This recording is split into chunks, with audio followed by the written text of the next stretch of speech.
buradaki pozisyonu hakkında. So as I told you, in First World War and Second World War, what was the position of the Islamic populations, Islamic soldiers? 4, 3, 2, 1. What we should remind of is that there is a tragic history of Muslim soldiers in German armies. The first soldiers who joined the Prussian army were 20 Tatars in the 18th century.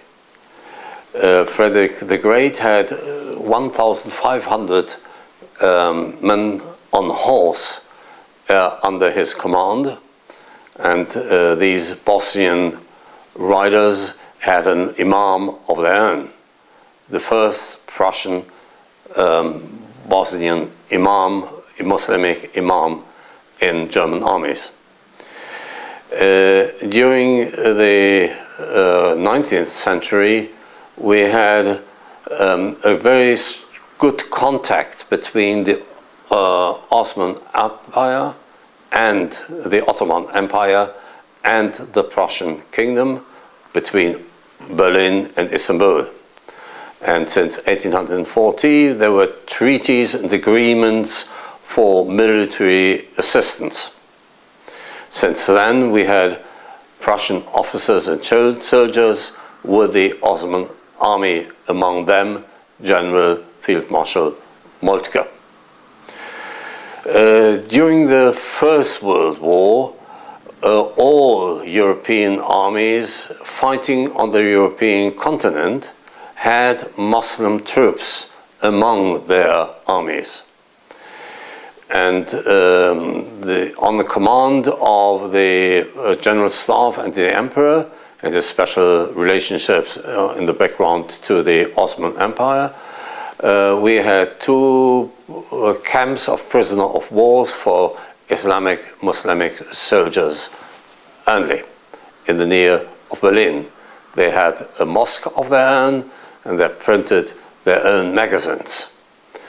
The interest was to get cooperators for the three empires who fought against the Allies. At the end of the First World War, a lot of them could not return to their home countries on account of the revolution which had taken place meantime. Lenin was not interested to get to them.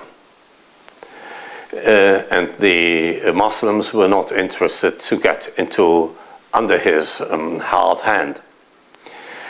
The rest of them founded with German converts a community of Muslim believers in Berlin, and they succeeded in building the first mosque for prayer only, not an architectural ornament as in Mannheim or Schwetzing, or the under Frederick the Great in Potsdam.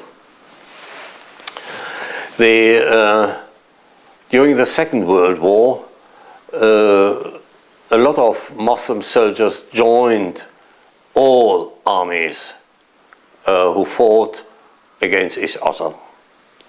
And the Germans had some 1,000 soldiers under their command. They thought and hoped that the Germans would help them in their anti-colonial fight.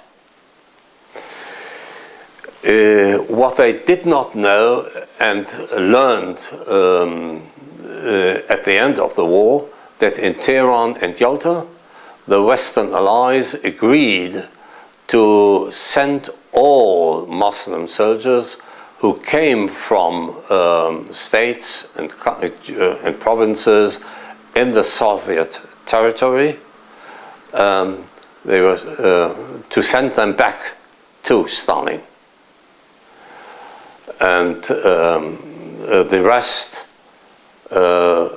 who was the rest which was not delivered to others, stayed on the territory of the Federal Republic and founded an own association of themselves, the Organization of Muslim Refugees in Germany.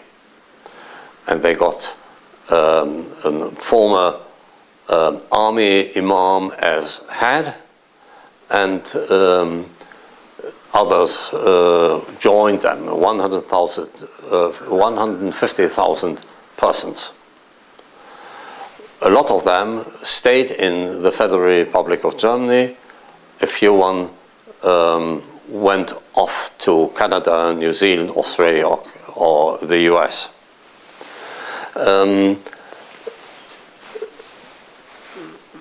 The destiny of these troops were documented by the military archives of the Bundeswehr and by the Center of Modern Orient in Berlin today, and the late Professor Gerhard Höpp published a lot of papers on this question of Muslim troops in European wars.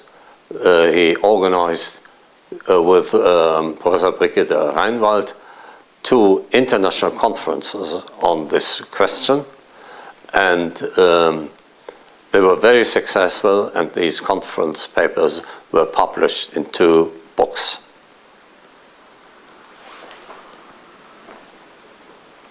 As far as I know, the first... I repeat the question.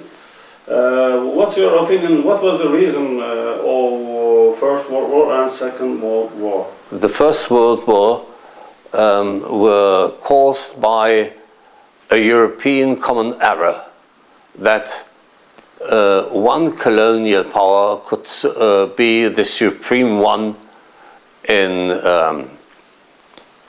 the world, and the error was that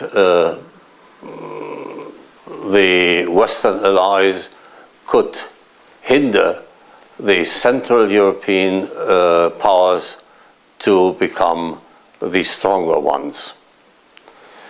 At the end of the First World War, there was there happened another mistake, that of the treaties of Versailles, which were not constructed, drafted with regard to peace, but to hinder the destructed empires to become any powers once more.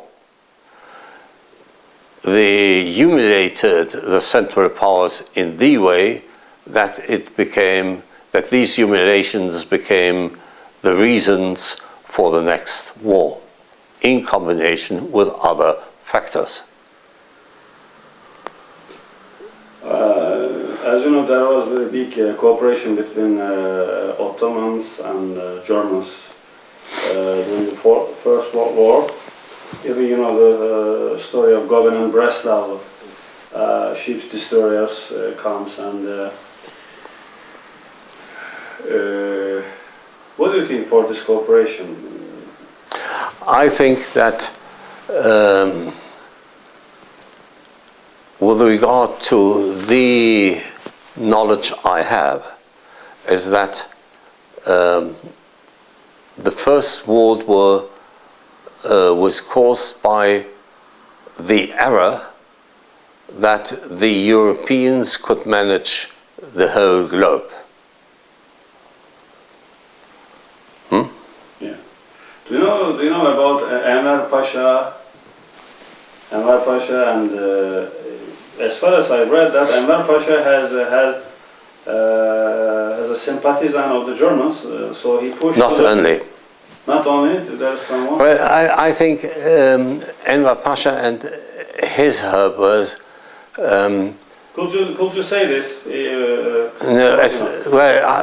I have to be very cautious with that, because I do not I never worked on that. Yeah, general. I just have a general opinion. Yeah. And I read a lot about those things which happened in that time.